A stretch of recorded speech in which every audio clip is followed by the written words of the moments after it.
A kú déédé àsìkò yìí, àkójọpọ̀ ìròyìn ọ̀sẹ̀ tòní la mú wá fún yín. Orúkọ tèmi ni Ọ̀mágbémisọ́lá Ọmọlọ́gùnmadé Àìjẹrandán. Ẹgbẹ́ òṣèlú All Progressives Congress APC ní ìpínlẹ̀ Ògùn ti ṣíṣọ lójú Alhaja Kudirat Adégúnwà Balógun gẹ́gẹ́ bí igbákejì gómìnà tí wọ́n yàn láti díje papọ̀ pẹ̀lú Sínátọ̀ Solomon Adéọlá tí gbogbo ènìyàn mọ̀ sí Yayi. Gómìnà Dàpọ̀ Abíọ́dún ni ó ṣe ìkéde yìí níbi ìpàdé Strategic Caucus tí ó wáyé ní olú iléeṣẹ́ ẹgbẹ́ ní ìyànà Mọ́ṣúárì Abẹ́òkúta.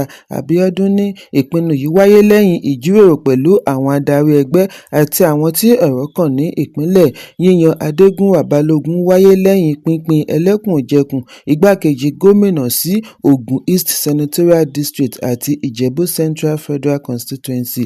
Olùṣirò àgbà Chartered Accountant ẹni ọdún kọkànléláàádọ́ta 51 ni Chief Financial Officer àti Executive Director Finance and Administration ní iléeṣẹ́ tó ń pèsè jíjẹ àti mímu Right Foods Limited. Nígbà tí ó ń sọ̀rọ̀ níbi ìṣísọlójú olùdíje fún ipò igbákejì gómìnà, Abíọ́dún gbóríyìn fún àwọn adarí ẹgbẹ́ àti ọmọ ẹgbẹ́ fún ìṣọ̀kan lákòókò ìdìbò abẹ́lé bí ó ti ní èyí ṣọ̀wọ́n nínú ìtàn òṣèlú ìpínlẹ̀.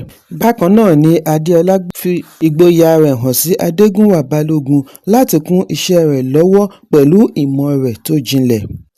Adarí orílẹ̀-èdè àná General Abdulsalami Abubakar ti ṣe àfihàn wípé àwọn olóṣèlú kan tí wọ́n ti ojútáyé ṣe àtìlẹ́yìn fún olóyè MKO Abiola nígbà rògbòdìyàn June 12 ń lọ lẹ́yìn láti lọ ṣiṣẹ́ fún ẹlòmíràn. Bí àwọn mìíràn ṣe ń gbowó lọ́wọ́ ikọ̀ Abiola ni wọ́n tún ń gbà lọ́wọ́ alátakò rẹ̀ Bashir Tofa nígbà ìdìbò ààrẹ ọdún 1993.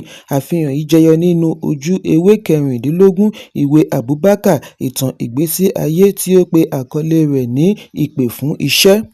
Níbi abala tí wọ́n ti ṣe àgbéyẹ̀wò ètò òṣèlú Nàìjíríà ní adarí orílẹ̀-èdè àná ti ṣe àpèjúwe àwọn olóṣèlú Nàìjíríà ní a tribe on their own tí wọ́n ti gbangba ń dá rúgúdù sílẹ̀ láàrin ẹ̀yà àti ẹ̀sìn tí wọ́n sì ń lọ lábẹ́lẹ̀ lọ jẹ jíjẹ àti mímu pẹ̀lú wọn.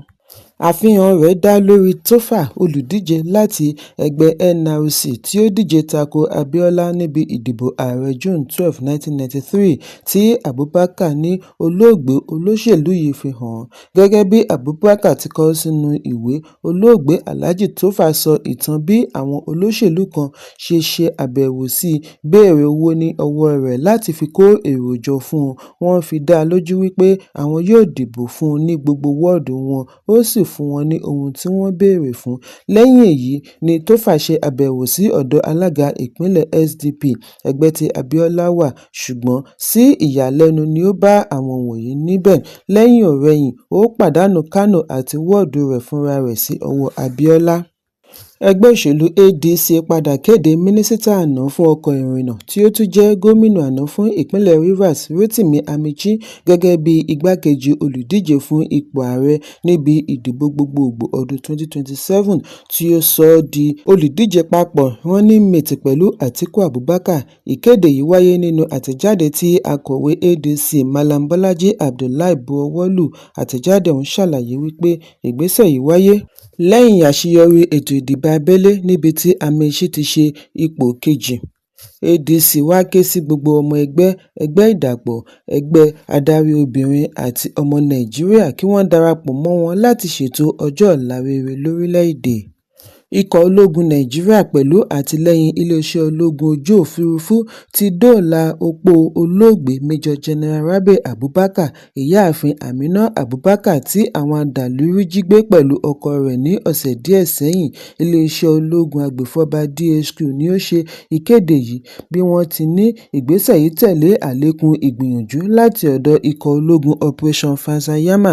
Nínú àtẹ̀jáde tí adarí ìròyìn Major General Samaila Uba buọwọ́ lù ní ikọ̀ ológun ti kàn sí àwọn adàlúrú ní abúlé Tunga fún ìkọlù sí àwọn ọ̀daràn lágbègbè. Gẹ́gẹ́ bí ológun ṣe jábọ̀, àwọn adàlúrú yìnbọn fún ìyáàfin Abubakar kí wọ́n tó já a jù sílẹ̀ fẹsẹ̀fẹ. Lójú ẹsẹ̀ ni wọ́n gbé aya Abubakar lọ ilé ìwòsàn ológun fún ìtọ́jú, ara rẹ̀ sì ti ń balẹ̀. Iléeṣẹ́ ológun wá ṣèlérí àti pèsè gbogbo ìtọ́jú tí ó bá yẹ láti rí i dájú wípé ara rẹ̀ yá pátápátá. Ilé-ẹjọ́ Gíga ìlú Àbújá ti pàṣẹ kí wọ́n fi ọwọ́ ṣìgún òfin mú ajàfẹ́tọ̀ọ́ ọmọnìyàn tí ó tún jẹ́ olùdíje du ipò ààrẹ láti ẹgbẹ́ òṣèlú AAC, Ọmọyẹlé Sowore, lẹ́yìn tí ó kọ̀ àti yọjú fún ìgbẹ́jọ́. Sowore ni ó yẹ kí ó ṣí ìgbẹ́jọ́ lórí ẹ̀sùn oníkókó méjì tí àjọ ọ̀tẹlẹ̀múyẹ́ DSS pè takò ó látàrí bí ó ti pe ààrẹ Bọ́lá Tinubu ní ọ̀daràn lórí ẹ̀rọ abánidọ́rẹ̀ẹ́. Afẹ̀sùnkàn pinnu àti gba ẹjọ́ ara rẹ̀ rò lẹ́yìn tí ikọ̀ agbẹjọ́rò rẹ̀ yọwọ́ nínú ẹ̀sùn, ṣùgbọ́n níbi ìgbẹ́jọ́ ni ó ti kọ̀ àti fi ara hàn bí ó tilẹ̀ jẹ́ wípé ó fi lẹ́tà ránṣẹ́ láti ṣàlàyé wípé òun ti rìnrìn àjò lọ ìpínlẹ̀ Èkó láti lọ wá agbẹjọ́rò tí yóò bá ṣiṣẹ́. Lẹ́yìn ìbéèrè àjọ DSS ni adájọ́ Mohammed Umar wọ́gi lé ìyọ̀ǹda tí wọ́n fún un síwájú àkókò yìí, tí ó sì ṣe àgbékalẹ̀ ìwé àṣẹ láti fi ọwọ́ ṣìgún òfin mú un. Síwájú àkókò yìí ni Sowore ti ní kí adájọ́ gbé ẹ̀sùn yìí kalẹ̀ fún ẹlòmíràn, wípé ó ń ṣègbè pẹ̀lú àwáwí ibi tí wọ́n ti pàṣẹ kí agbẹjọ́rò rẹ̀ kúnlẹ̀ ní ilé-ẹjọ́. Wọn kò fẹ́ fi ara hàn mọ́ nítorí rẹ́dẹrẹ̀dẹ tí wọ́n fi ojú wọn rí ní ìgbà ìkẹyìn tí wọ́n wá ilé-ẹjọ́. Ìjọba ìpínlẹ̀ Ògùn ti darí gbogbo ilé-ìwé ìjọba àti aládàáni káàkiri ìpínlẹ̀ kí wọ́n dẹ́kun ayẹyẹ ìkẹ́kọ̀ọ́gboyè àti ìparí ọdún bí wọ́n ti ṣe àwáwí àjàgà ìnáwó tí wọ́n fi sórí àwọn òbí àti alágbàtọ́. Àṣẹ yìí ni wọ́n pa nínú sákúlà tí wọ́n fi ránṣẹ́ láti Mínísítírì fún Ètò Ẹ̀kọ́, Sáyẹ́ǹsì àti Ìmọ̀-ẹ̀rọ tí Adarí Ẹ̀ka Ètò Ẹ̀kọ́ AABC Ríyù buọwọ́ lù, tí wọ́n darí sí gbogbo àwọn alámòójútó ilé-ìwé aládàáni àti ìjọba wípé kí wọ́n tẹ̀lé àṣẹ yìí, àìjẹ́ bẹ́ẹ̀ wọ́n á fi ojú winá òfin. Mínísítírì ní ìpinnu yìí wáyé lẹ́yìn àfisùn wípé àwọn iléèwé kan ń fi èyí lọ́ àwọn òbí lọ́wọ́ gbà. Ẹ̀sùn sì ti dé ọ̀dọ̀ ìjọba wípé àwọn alámòójútó iléèwé ìjọba àti aládàáni ń lo ayẹyẹ ìkẹ́kọ̀ọ́gboyè àti òpin ọdún fi gba owó lọ́wọ́ àwọn òbí pẹ̀lú owó gọbọi tí wọ́n ń pín lé wọn lórí. Ìjọba sì kọ̀rọ̀ ojú sí èyí. Ìdí nìyí tí ìjọba fi ní láti ìsinyìí lọ, iléèwé kankan láàrin ìpínlẹ̀ ò gbọdọ̀ ṣe àgbékalẹ̀ ayẹyẹ tí ó jọ bẹ́ẹ̀. Bákan náà ni Mínísítírì darí àwọn alámòójútó ilé-ìwé kí wọ́n tètè fi èyí tó àwọn òbí àti alágbàtọ́ létí. Ìwádìí jẹ́ kó di mímọ̀ wípé ìjọba ìpínlẹ̀ Kogi, Ondo, Ọ̀ṣun, Benue àti Imo náà ti tẹnumọ́ gbèdéke lórí àpọ̀jù ayẹyẹ ní ilé-ìwé nursery, primary àti secondary, bí wọ́n ti ṣe ìkìlọ̀ wípé ilé-ìwé tí ó bá tàpá sí àṣẹ yóò wà ní títì pa. Ẹgbẹ́ àwọn gómìnà ní Nàìjíríà tún ti gùn lé ìbéèrè wọn fún ìdásílẹ̀ ọlọ́pàá ìpínlẹ̀ gẹ́gẹ́ bí ẹ̀tọ́ ní ìlànà òfin fún ará ìlú. Ẹgbẹ́ gómìnà NGF fìdí ẹ̀ múlẹ̀ àjọṣepọ̀ wọn pẹ̀lú àwọn tí ọ̀rọ̀ kàn. Bákan náà ni wọ́n sọ àsọtúnsọ àfojúsùn wọn lórí àtúpalẹ̀ tó ń lọ lọ́wọ́ ní ẹ̀ka agbára láti mú àlékún bá ìgbìyànjú wọn pẹ̀lú àwọn tí ọ̀rọ̀ kàn lórí iná mọ̀nàmọ́ná tó dúró déédéé tí owó rẹ̀ kò gani lára fún ọmọ orílẹ̀-èdè.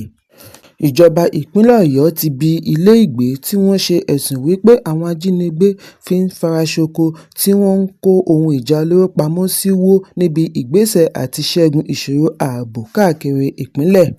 Àwọn òṣìṣẹ́ ìjọba tí Kọmíṣánná fún Iṣẹ́ Òde àti Ìrìnnà Abdulmojid Mogbonjubala darí pẹ̀lú àjọṣepọ̀ iléeṣẹ́ ọlọ́pàá ni wọ́n lọ bi ilé yìí wó.